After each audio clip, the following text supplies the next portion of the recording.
Bonjour à tous. Eh bien, nous allons prendre un instant ce matin pour lire et méditer un passage du livre du ciel de Luisa Picaretta. Au nom du Père qui m'a créé, du Fils qui m'a sauvé et du Saint-Esprit qui me sanctifie. Amen. Jésus, je me plonge en toi dans ta divine volonté et je te supplie de venir tout faire en moi tout au long de ma vie, tout au long de cette journée et viens particulièrement dans ce moment. Viens Jésus, viens parler à travers ma bouche, empare-toi vraiment de ce moment qui est pour toi. Viens disposer nos cœurs, nos intelligences, remplis-les de ta puissance, de ta sagesse pour que vraiment nous comprenions le passage que tu vas nous donner ce matin, ce précieux enseignement, vraiment pour nous transformer, nous édifier, nous faire grandir en sainteté, alors que nos cœurs ne soient pas de la mauvaise terre, mais soient vraiment de bonne terre, prêtes à recevoir et à faire fructifier chacun des mots que tu as bénis. Jésus, vraiment donne-nous la grâce de la vie dans ta divine volonté, et vraiment que cette soif augmente jour après jour, et que vraiment notre amour pour toi puisse vraiment aussi gonfler, et que vraiment nous puissions ne désirer que vivre pour toi, Seigneur. Vraiment que te donner tout ce que nous sommes et vraiment que notre âme puisse être pour toi un tabernacle d'amour, de consolation, de réparation, un refuge pour ton cœur blessé, Jésus. Viens maintenant, envoie-moi ton Esprit Saint et médite à travers ma bouche, Jésus. Alors je vous propose de méditer un passage qui se trouve dans le tome 19, mais qui fait écho à celui que nous avons lu hier, donc concernant la différence entre les âmes qui vivent dans la divine volonté et celles qui sont résignées à la divine volonté. Donc c'est le passage du 31 mai 1926. La lumière de la divine volonté continue de m'envelopper, donc c'est Luisa qui parle. Et ma petite intelligence, baignant dans la mer immense de cette lumière, peut tout juste prendre quelques gouttes de lumière et quelques petites flammes de tant de vérité, connaissance et bonheur que contient cette mer infinie de la volonté éternelle. Donc Luisa, qui a la chance de pouvoir voir ce qui se passe dans le spirituel, nous dit que c'est impossible pour elle de retranscrire toute la beauté, toute la lumière, la splendeur de la divine volonté. Elle dit, je peux juste vous faire part d'un petit brin de lumière, et déjà pour nous c'est déjà magnifique, ça nous transforme déjà en profondeur, mais elle dit, comparé à ce qui est vraiment... je ne peux juste pas, je suis humaine et je ne peux pas me remplir de toute cette lumière, même si je me remplissais à ras-bord, ce sera encore une goutte par rapport à ce qui est. Il m'arrive souvent de ne pas trouver le mot juste pour mettre sur papier ce petit brin de lumière. Je dis peu de choses en comparaison de ce que je laisse derrière, parce que ma pauvre et petite intelligence prend ce qui suffit à me remplir, et je dois laisser là tout le reste. C'est comme pour une personne qui plonge dans la mer. Elle est toute mouillée, l'eau coule partout sur elle, et même peut-être dans ses entrailles. Mais en sortant de la mer, combien de toute cette eau peut-elle emporter avec elle ? Très peu.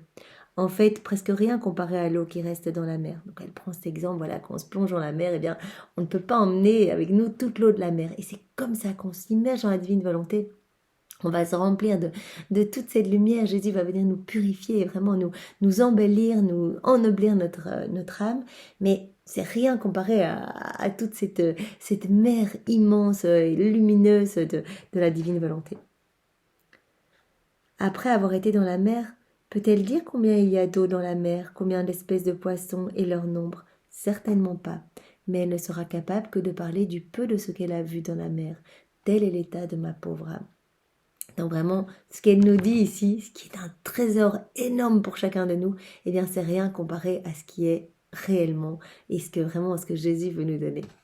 J'étais dans cette lumière lorsque mon doux Jésus sortit de mon intérieur et me dit « Ma fille, telle est l'unité de la lumière de ma volonté.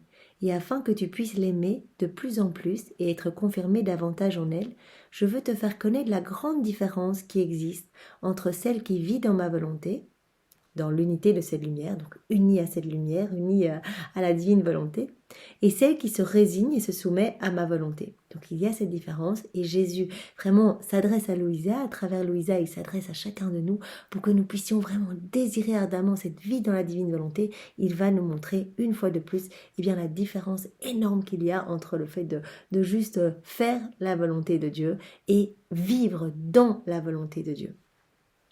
Pour que tu puisses bien le comprendre, je vais faire une comparaison avec le soleil qui brille à l'horizon. Le soleil, dans la voûte des cieux, répand ses rayons sur la surface de la terre. Regarde, entre la terre et le ciel, il y a une sorte d'accord. Le soleil touche la terre et la terre reçoit la lumière et le toucher du soleil. En recevant le toucher de la lumière, se soumettant au soleil, la terre reçoit les effets que contient la lumière et ces effets transforment la face de la terre. Ils la font reverdir, ils la font fleurir, les plantes se développent, les fruits mûrissent et produisent beaucoup d'autres merveilles qu'on ne peut voir sur la face de la terre, toujours produites par les effets contenus dans la lumière solaire. Donc vraiment, la terre, se soumet aux effets du soleil. Elle bénéficie des effets du soleil et donc il va y avoir des fleurs, de la verdure, etc. Donc les effets bénéfiques de la lumière du soleil sur la terre. Mais en donnant ces effets, le soleil ne donne pas sa lumière, au contraire, il préserve jalousement son unité. Ces effets ne sont pas durables. Par conséquent, on peut voir la pauvre terre tantôt en fleurs, tantôt toute nue, qui change presque à chaque saison et subit de continuelles mutations. Donc la terre est vraiment tributaire en fait des saisons, des moments, si le soleil est caché, etc. Donc vraiment, parfois, elle est nue, parfois, elle est pleine de fleurs. Donc vraiment, elle est soumise, en fait, à la lumière du soleil et elle est complètement tributaire de la fluctuation du soleil. Si le soleil donnait à la terre la lumière avec les effets, la terre se changerait en soleil et n'aurait plus besoin de mendier les effets, car contenant elle-même la lumière, elle deviendrait propriétaire de la source des effets que le soleil contient. Donc si maintenant il y avait cette union entre la terre et le soleil, elle n'aurait plus besoin d'être continuellement dans des fluctuations et elle serait propriétaire de la source des effets que le soleil contient. Telle est l'âme qui se résigne et se soumet à ma volonté. Elle vit des effets contenus dans ma volonté. Ne possédant pas la lumière, elle n'a pas la source des effets contenus dans le soleil du vouloir éternel, et par conséquent, cette âme ressemble presque à la terre, tantôt riche en vertu, tantôt pauvre, elle change à chaque circonstance. C'est cela en fait une âme qui est résignée à faire la volonté de Dieu. Cela fluctue, parfois elle est riche de vertu, parfois ça va pas, elle est inconstante. Ça change évidemment à chaque circonstance. Elle n'est pas dépositaire de toutes les vertus de Dieu puisqu'elle n'est pas en union complète avec la divine volonté. Elle n'est pas fusionnée avec la volonté divine. Plus encore, n'étant pas toujours résignée et soumise à ma volonté, elle est alors comme une terre qui ne veut pas se laisser toucher par la lumière du soleil. Donc parfois, comme nous l'avions vu hier, quand une âme est résignée à la divine volonté, très souvent elle fait sa volonté propre et donc elle s'éloigne. C'est comme si elle s'éloignait de la lumière, qu'elle ne voulait plus des rayons de la lumière et donc la terre là elle est toute sèche, elle fait sa volonté propre et puis parfois elle décide de faire la volonté de Dieu et donc elle redevient pleine de lumière, elle gagne des vertus, mais il y a toujours cette inconstance, tandis que vraiment le Seigneur nous montre la différence. Quand on s'immerge dans sa divine volonté, en fait on le laisse complètement agir, on laisse Jésus s'établir en nous et venir agir à travers notre humanité. C'est lui qui s'installe, c'est lui le soleil plein de lumière, brillant de pureté, qui vient s'installer dans nos cœurs, qui purifie notre âme et qui vient agir. Et donc les rayons de ce soleil sortent à travers toute notre humanité. Donc voilà, en fait, si la terre reçoit ses effets, c'est parce qu'elle se laisse toucher par sa lumière. Donc c'est quand, là, il reprend l'exemple de l'âme qui fait la volonté de Dieu, une fois de temps en temps, une fois sa volonté, une fois la volonté de Dieu.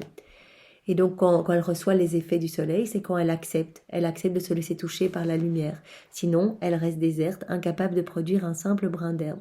C'est ainsi que fut Adam après le péché. Donc, Adam, avant le péché, était vraiment fusionné dans la divinité, dans la divine volonté. Il était vraiment rempli de la divinité. Il y avait vraiment cette unicité, cette union sanctifiante.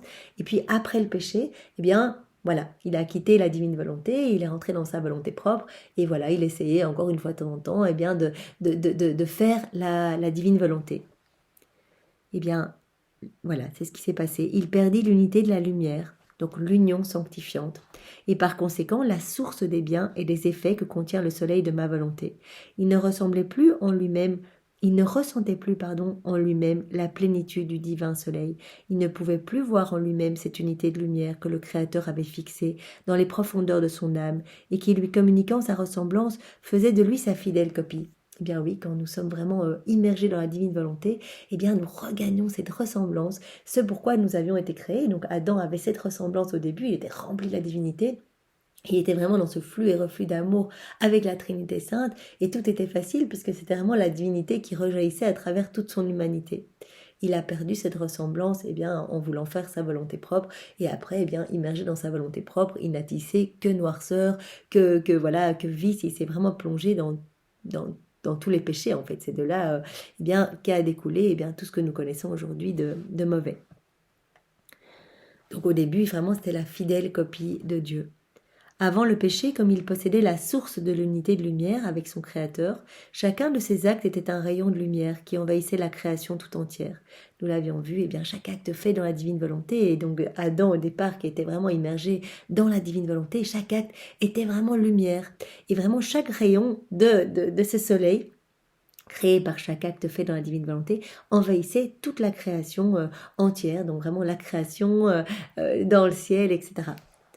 Et allait se fixer au centre de son Créateur en lui apportant amour et la réciprocité pour tout ce qui avait été fait pour lui dans la création tout entière.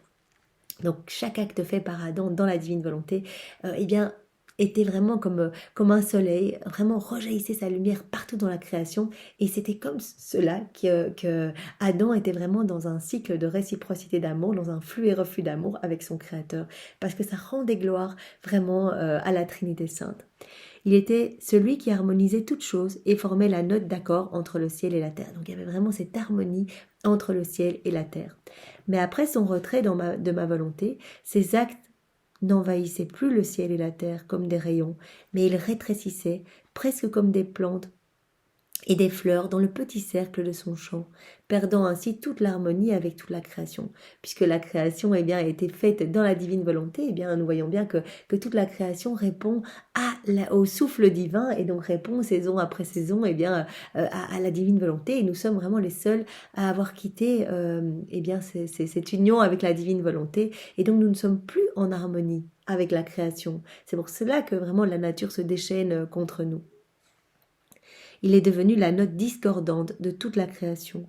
Oh, jusqu'où est-il descendu, et combien il pleura amèrement la perte de l'unité de lumière qu'il élevait au-dessus de toutes les choses créées et faisait d'Adam le petit Dieu de la terre. Donc vraiment, lorsqu'il était dans la divine volonté, il était vraiment au-dessus de toute la création, puisqu'il était vraiment immergé de la divinité. Tous ses actes avaient un impact, une influence sur toute la création, partout sur la terre, dans le ciel, etc. C'était vraiment comme des rayons de la lumière divine qui se diffusaient partout. Et donc ces rayons-là, rendaient gloire à la Trinité. Et il y avait vraiment cet amour réciproque. Il recevait tout et il rendait tout par ses actes faits dans la divine volonté. Ma fille, tu peux comprendre, d'après ce que je t'ai dit, que vivre dans ma volonté, c'est posséder la source de l'unité de lumière avec ma volonté, avec la plénitude des effets qu'elle contient. Donc vraiment, c'est Jésus qui vient s'installer dans nos cœurs. Lorsque nous voulons vivre dans la divine volonté, il vient s'installer avec le Père, avec le Saint-Esprit. Il vient avec tout son royaume, tous ses attributs, toutes ses insignes divines. Il vient avec sa lumière, sa splendeur, ses bénédictions, ses grâces. Il vient avec tous ses attributs. La plénitude des effets de sa lumière et tout ce qu'elle contient. Ainsi, lumière, amour et adoration s'élèvent en chaque acte de la créature, et comme la lumière soleil envahit et harmonise toute chose et centralise tout en elle-même, et comme un rayon de soleil, elle apporte à son Créateur la réciprocité pour tout ce qu'il a fait, pour toutes les créatures, et la véritable note d'accord entre le ciel et la terre. C'est pour ça que Jésus dit que c'est tellement important. Quand nous vivons dans la divine volonté, nous revenons à ce pourquoi nous avons été créés lorsque nous sommes sortis des mains du Créateur. Vraiment être dans ce flux et reflux d'amour avec la Trinité, et vraiment glorifié par toutes nos actions, tous nos regards, nos pas, nos mouvements, nos paroles. Tout ce qui est fait par Jésus en nous, lorsque nous nous abandonnons entre ses mains, vient vraiment glorifier, apporter gloire, louange et adoration, amour au nom de tous. Donc c'est vraiment magnifique. Il y a vraiment cette harmonie entre le ciel et la terre, cette véritable note d'accord entre tout le ciel et la terre. Quelle différence entre celle qui possède la source des biens que contient le soleil de ma volonté et celle qui ne vit que de ses effets, voilà, qui est tributaire juste de ses effets.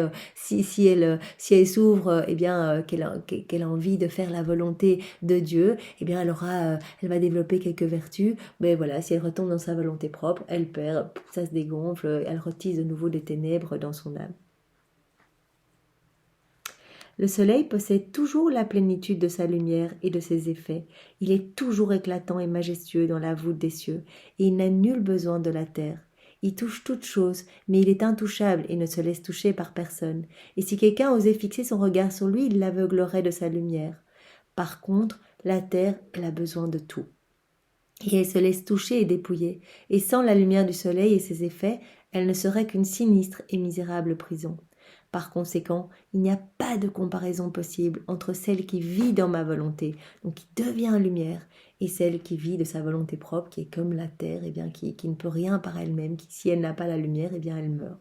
Celle qui ne fait que s'y soumettre. Donc il y a vraiment une différence énorme, et c'est pour ça que vraiment le Seigneur nous appelle, en nous montrant pour la deuxième fois cette différence, à vraiment désirer cette vie dans la divine volonté pour le glorifier à chaque instant par toute notre vie, toute notre humanité et toutes nos actions, et pour vraiment créer de la lumière dans ce monde de ténèbres et éclipser les ténèbres autour de nous. Et vraiment par chaque acte fait dans la divine volonté, il y a des âmes qui sont converties, il y en a d'autres qui sont sanctifiées, il y en a d'autres qui sont sauvées au purgatoire. Donc vraiment il y a une rosée bénéfique et bienfaisante sur toute l'humanité et sur toute la création dans le ciel et sur la terre. Donc c'est magnifique, et en plus Jésus dit, il y a cette douce harmonie qui est recréée quand vous vous abandonnez entre mes mains. Je peux vraiment me réjouir de ce flux et ce reflux d'amour. Avant de pécher, Adam possédait bien l'unité de la lumière, mais il n'a pas pu le recouvrer durant sa vie. Malheureusement, il a perdu la divine volonté, la divine science, la divine connaissance en voulant faire sa volonté propre. Il a subi le sort de la terre qui tourne autour du soleil. N'étant plus fixe, il tourne le dos au soleil et forme la nuit. Pour lui rendre sa fixité et l'unité de cette lumière, il fallait un réparateur qui lui soit supérieur. Une force divine était nécessaire pour le rétablir, d'où la nécessité de la venue de Jésus, de la rédemption. Ma céleste maman, donc Jésus continue, possédait également l'unité de cette lumière. Donc Marie, nous le savons, a vécu depuis la seconde une de sa conception dans le ventre de sa maman Anne, elle a déjà été purifiée par des torrents de lumière, de grâce, de puissance, de sainteté, etc. Et elle a vécu, mais constamment, dans la divine volonté. Tout n'a été que acte fait dans la divine volonté. Donc elle possédait cette unité de cette lumière. C'est pourquoi, plus que le soleil, elle peut donner à tous la lumière. C'est pour ça que Marie, elle est tellement importante pour nous et que nous devons nous confier, nous abandonner entre ses mains, lui demander d'intercéder pour nous, pour que nous aussi nous puissions avoir cette unité vraiment de la lumière divine, cette unité dans la lumière, vivre vraiment en union complète dans la divine volonté. Il ne faisait jamais nuit en elle et jamais il n'y eut une ombre entre elle et la suprême majesté. C'était toujours la pleine lumière et par conséquent, à chaque instant, cette unité de la lumière de ma volonté faisait couler en elle toute la vie divine qui lui apportait des mers de lumière, de joie, de bonheur, de connaissance divine, des mers de beauté, de gloire et d'amour. Donc Marie était constamment recouverte et remplie de torrents de puissance, de grâce, de sainteté, de gloire, de beauté, de bonheur, de joie et d'amour. Et elle, comme en triomphe, rapportait ses mères à son créature comme étant les siennes, pour attester de son amour, de son adoration et le charmer de sa beauté. Et la divinité laissait couler en elle encore plus de mers de beauté. Donc Marie recevait tout, elle prenait tout, elle s'en remplissait, ça rejaillissait partout autour d'elle, dans le ciel, sur la terre, et puis elle rendait, elle mettait ses je t'aime, et elle rendait tout à la divinité, comme si tout cela lui appartenait, elle rendait tout. Et c'est comme ça qu'elle était vraiment dans ce flux et reflux d'amour. Elle possédait tant d'amour que comme naturellement elle pouvait aimer et adorer pour tous. Donc vraiment Marie était tellement remplie de la divinité qu'elle faisait déjà tous les actes de réparation. Elle aimait au nom de tous, elle priait au nom de tous, elle réparait au nom de tous, elle demandait pardon au nom de tous, etc. Ces plus petits actes accomplis dans l'unité de cette lumière étaient supérieurs aux actes les plus grands et à tous les actes de toutes les créatures ensemble. Donc vraiment, nous rejoignons un passage que Jésus nous a donné il y a quelques jours. que le plus petit acte fait dans la divine volonté est déjà beaucoup plus important puisqu'il est fait par Jésus lui-même. Il est divin, éternel, infini, magnifique, il touche tout dans le ciel, sur la terre, etc. Eh bien, ce petit acte est déjà beaucoup plus important, beaucoup plus grand, eh bien, que la vie même de tout un saint. Un magnifique saint que nous admirons, eh bien, si nous reprenons un tout petit acte, par exemple le fait de balayer, voilà Jésus, je balaye dans ta divine volonté, quelque chose d'anodin, de futile en soi, si c'est fait avec Jésus, Jésus vient sanctifier cet acte, et cet acte devient beaucoup plus beau, cet acte vient toucher partout dans le ciel et sur la terre, et cet acte est déjà beaucoup plus puissant que toute la vie entière, et bien même de tous les saints réunis, de toutes les créatures réunies. Et donc vraiment la vie de Marie, qui paraissait une petite vie un petit peu cachée, de ces petits actes après petit acte, voilà, elle faisait la cuisine, elle allait se balader, elle rangeait sa petite maison, elle suivait Jésus, et bien voilà, et bien chaque acte était mais puissant et rempli de la lumière même de Dieu. Donc vraiment, c'est pour ça que Marie est vraiment notre modèle et que nous pouvons lui demander de nous aider à nous aussi, pouvoir faire plaisir à Jésus, être vraiment rempli de sa divinité et de son amour et que nos petits actes anodins du quotidien, eh bien, puissent vraiment glorifier la Trinité. Par conséquent, les sacrifices, les œuvres, l'amour de toutes les autres créatures peuvent être appelés de petites flammes devant le soleil, de petites gouttes d'eau devant la mer, en comparaison avec les actes de la reine souveraine. Même on pourrait faire les choses les plus saintes qui soient, les mortifications, des prières à n'en plus finir, si on les fait dans notre volonté propre, eh bien c'est rien comparé à un tout petit acte que Marie a pu faire dans la divine volonté. Vraiment tout ça, ça pourrait être une goutte par rapport à l'océan de lumière des actes de notre maman reine. C'est pourquoi, en vertu de l'unité de cette lumière avec le vouloir suprême, elle triompha de tout et conquit son Créateur lui-même, faisant de lui un prisonnier de son sein maternel. Donc vraiment, Marie était déjà vraiment imbibée dans la divine volonté, et c'est pour ça, qu'elle a pu devenir la maman de Jésus, parce que il n'aurait pas pu, venir s'incarner dans le ventre d'une maman remplie de péchés, complètement, remplie de sa volonté propre, etc. Donc c'est vraiment cette lumière et cette divinité qui l'habitait qui a pu permettre de faire de Jésus le prisonnier en son sein. D'ailleurs, il l'a dit dans d'autres passages, j'ai vraiment retrouvé dans le ventre de ma maman tout le ciel en fait était complètement recréé dans l'âme de ma maman, dans son sein, et donc vraiment j'ai pu retrouver les délices du paradis dans son sein, même si nous savons que Jésus a souffert d'être enfermé parce que lui qui est lumière, se retrouver dans un petit ventre, ça a quand même été une souffrance énorme, et là il a refait toutes nos vies, il a refait, il a refait tous les avortements, il a transformé tous nos actes ténèbres en lumière. Ah, seule l'unité de cette lumière de ma volonté, que possédait celle qui règne sur toute chose, était capable de former ce prodige jamais encore réalisé et qui rendait ses actes dignes de ce divin prisonnier. En perdant cette unité de lumière, Adam s'est retourné et a formé pour lui-même et les générations après lui la nuit, les faiblesses, les passions. Bien, nous savons bien que c'est parce qu'il a quitté la divine volonté qu'Adam, en se plongeant dans sa volonté propre, en ne voulant faire que sa volonté, tout cela a généré tout ce que nous connaissons aujourd'hui, la nuit, les noirceurs, les péchés, les doutes, les maladies, les guerres, les faiblesses, les mauvaises passions, les mauvais désirs, etc. En ne faisant jamais sa propre volonté, cette excellente Vierge est toujours restée droite en face du soleil éternel. Pour elle, c'était toujours le plein jour, et elle a fait se lever le soleil de justice pour toutes les générations. Si cette Vierge reine n'avait rien fait d'autre que persévérer l'unité, n'avait rien fait d'autre que préserver l'unité de la lumière du vouloir éternel dans les profondeurs de son âme immaculée, cela aurait suffi pour rendre la gloire de tous, les actes de tous et la réciprocité de l'amour de toute la création. À travers elle, en vertu de ma volonté, la divinité sentait lui revenir les joies et le bonheur qu'elle avait établi de recevoir dans la création. Bien sûr, quand l'homme est sorti des mains de la Trinité, de son Créateur, il devait être vraiment rempli de la divinité et dans cette réciprocité d'amour.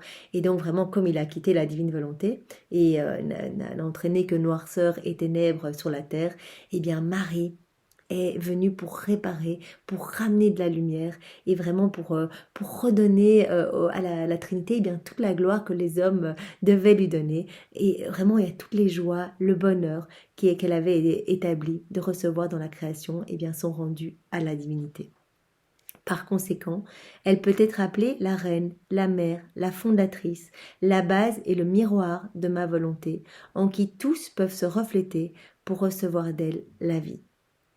Donc vraiment, Marie, nous venons tout près de toi et nous te demandons de venir travailler avec Jésus nos cœurs pour que nos âmes soient purifiées, dépouillées de toutes nos ordures provenant de nos volontés propres et que nous puissions nous aussi recevoir l'unité vraiment de la lumière, recevoir la vie dans la divine volonté. Cette grâce, ce prodige des prodiges, vraiment nous aimerions trop le recevoir. Alors Marie, s'il te plaît, intercède pour nous et travaille nos cœurs vraiment en union avec le Sacré-Cœur de Jésus. Après quoi, je me sentais comme imbibée de cette lumière. Donc c'est Louisa qui parle. Et je comprenais le grand prodige de vivre dans l'unité de cette lumière, du vouloir suprême. Et mon doux Jésus revint et ajouta: ma fille, Adam dans l'état d'innocence et ma céleste maman, donc Adam avant le péché et Marie, possédaient l'unité de la lumière, l'unité de lumière de ma volonté, non par eux-mêmes, mais en vertu de ma vertu communiquée par Dieu. C'est bien sûr, ils avaient reçu ce cadeau de la divine volonté. Par contre, mon humanité la possédait par sa propre vertu, parce qu'il y avait en elle non seulement l'unité de la lumière, du vouloir suprême, mais également le Verbe éternel. Donc Jésus dit que lui, il est tout cela par nature. Il est vraiment, toute cette lumière, il l'est par nature, mais que Marie et Adam, avant le péché, l'ont reçu par grâce. Ils sont devenus par grâce ce que Jésus, est par nature. Comme je suis inséparable du Père et du Saint-Esprit, il y avait bilocation véritable et parfaite, si bien qu'en demeurant au ciel, je descendis dans le sein de ma maman. Et comme le Père et le Saint-Esprit sont inséparables de moi, ils descendirent eux aussi, tout en demeurant dans les hauteurs des cieux. Donc Jésus est vraiment venu s'installer dans le sein de sa maman, même si, puisqu'il y avait bilocation, bien qu'il soit encore dans le ciel, que la Trinité soit dans le ciel, Jésus est venu avec le Père et le Saint-Esprit s'installer vraiment dans le sein de sa maman. Lorsque Jésus parlait, un doute m'est venu pour savoir si les trois personnes divines avaient souffert toutes les trois ou uniquement le Verbe. Et Jésus reprit la parole et dit. Donc Louisa se demande si Jésus est le seul à avoir souffert ou si le Père et le Saint-Esprit ont également souffert en union avec lui. Ma fille, parce qu'ils sont inséparables de moi, le Père et le Saint-Esprit descendirent avec moi et je suis restée avec eux dans les cieux. Donc il y a cette bilocation, donc ils étaient autant dans le ciel que dans le sein de la Vierge Marie. Mais la tâche de satisfaire, de souffrir et de racheter l'homme fut entreprise uniquement par moi.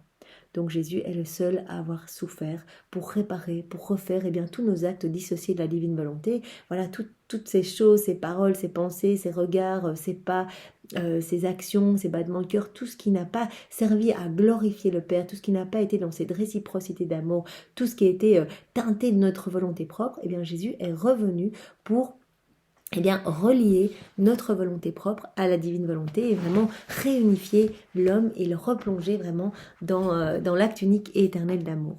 Donc il dit qu'il n'y a que lui qui a souffert, même si le Père et le Saint-Esprit sont venus s'installer avec lui dans le sein de sa maman et sur la terre.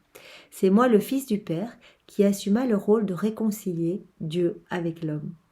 Notre divinité était intouchable par la souffrance de la moindre peine. C'est mon humanité qui unit avec les trois personnes divines, de manière inséparable, en se plaçant à la merci de la divinité, a souffert des peines inouïes et a satisfait d'une manière divine.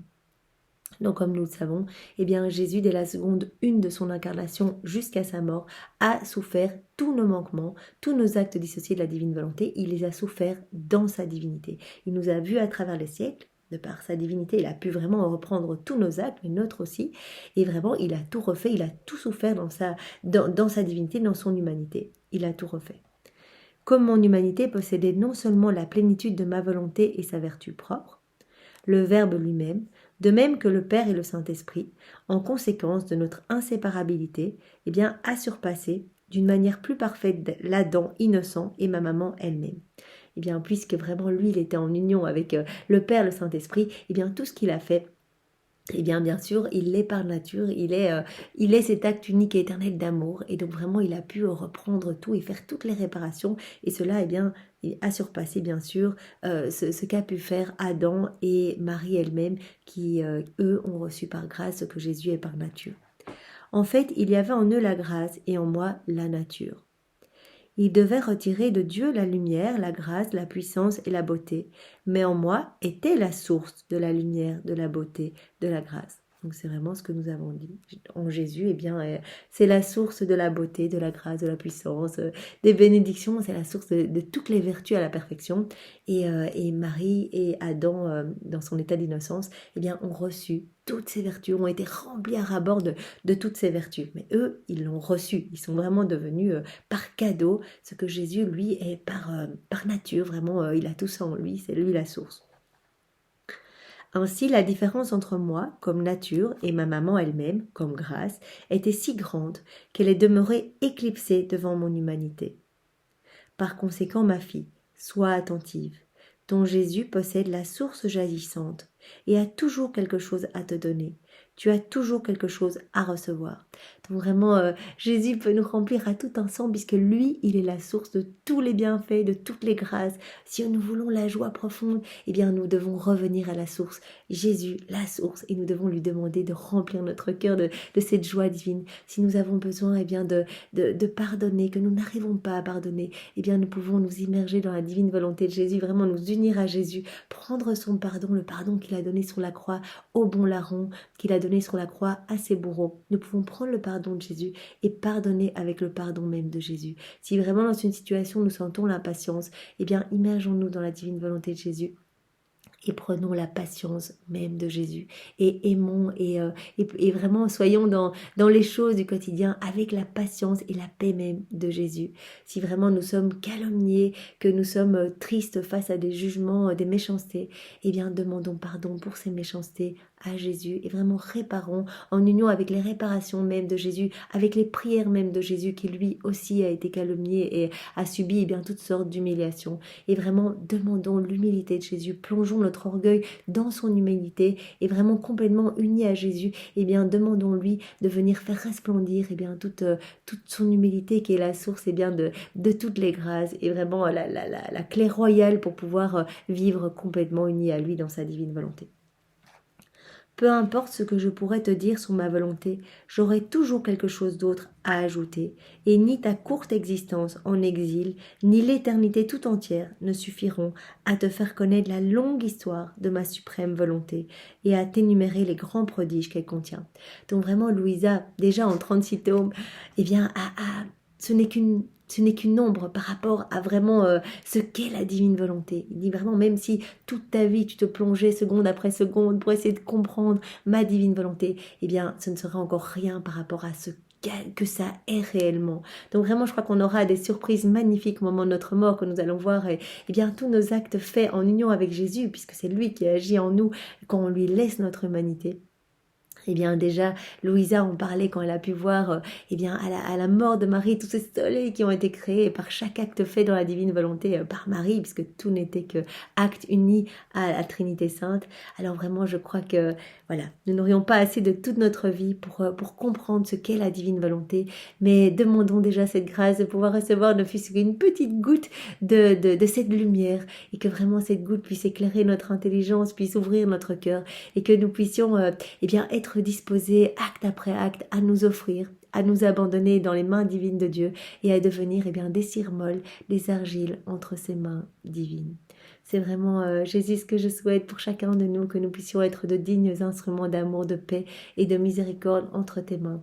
Et Jésus, eh bien, je te remercie tellement avec tes propres remerciements pour ce cadeau que tu nous donnes. C'est incroyable, c'est Jésus qui vient vivre en nous, c'est Jésus qui fait tout en nous, c'est Jésus qui fait tout le travail de purification. Nous vraiment, on n'a rien à faire, on a vraiment que ce travail de s'abandonner. Et c'est quelque chose, eh bien, qu'on peut faire tous les jours, par la constance de la prière, par la constance dans notre demande. Voilà, Jésus, nous voulons vivre dans ta divine volonté et vraiment nous te laissons le champ libre, même si tu vois que nous rechutons constamment, nous t'offrons nos misères et nos faiblesses et nous te demandons de les sanctifier, de venir vraiment travailler tout ce que nous sommes pour te laisser de plus en plus de place et que les choses du monde perdent en importance, que vraiment nos regards ne soient fixés que sur toi, que nos intelligences ne soient greffées que dans ton intelligence, que nos mains ne soient que dans tes mains, que tout soit sanctifié par ta présence et que tu viennes mettre cette touche divine sur nos vies, que tu nous remplisses entièrement de ta lumière, Seigneur, et que vraiment notre vie devienne